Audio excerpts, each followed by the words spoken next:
Hi, I wanted to talk to you today about a recent experience that I had. If you're regular followers of mine, you know I was recently called as an expert witness in a wrongful termination case in federal court. And it was a phenomenal experience. But I learned one key thing while listening to the court proceedings. You see, so often we tell our management teams that we have to document everything that happens with employees so that in the unlikely event something does get to this level, that we've got all the documentation that we need. Well, I'm not going to sit here and lecture you on that, because in this particular case, this business had everything they need. They had all the documentation surrounding why this individual was terminated. Here's what they didn't have, though. It came to light that several key communications of a legal nature were ignored. And upon subsequent scrutiny by the plaintiff's attorney and ultimately the judge himself, the HR officer could not articulate why they did what they did with the various legal filings, and furthermore could not articulate a process that they had in place to handle such important documents when they arrived in their place of business. Ultimately, this sealed their fate.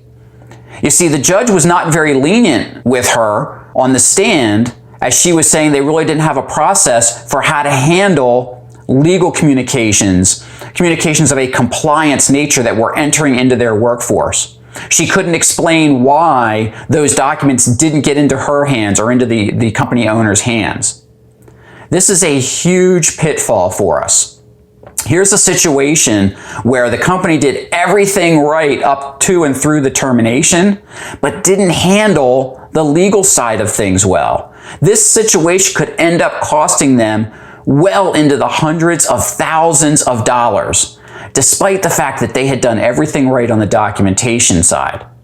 And so the lesson learned here is that it's not enough to just document situations. We need to have processes in place for how to handle things like compliance and legal related communications that come into our workforce.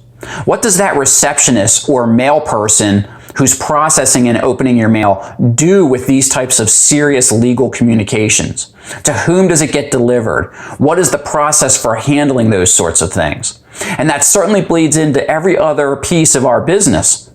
Do we have processes in place that articulate how we want certain situations to be handled? So if you're listening to this video today and you're wondering whether or not you have those processes in place, or whether those processes and procedures are servicing you well right now, please give me a call. I'd love to chat with you about how I can help get the right processes in place that will not only help you avoid the kind of legal trouble I just described, but more importantly, put you in a situation where you can drive business results through having accurate and up-to-date procedures for how you do business. Thanks.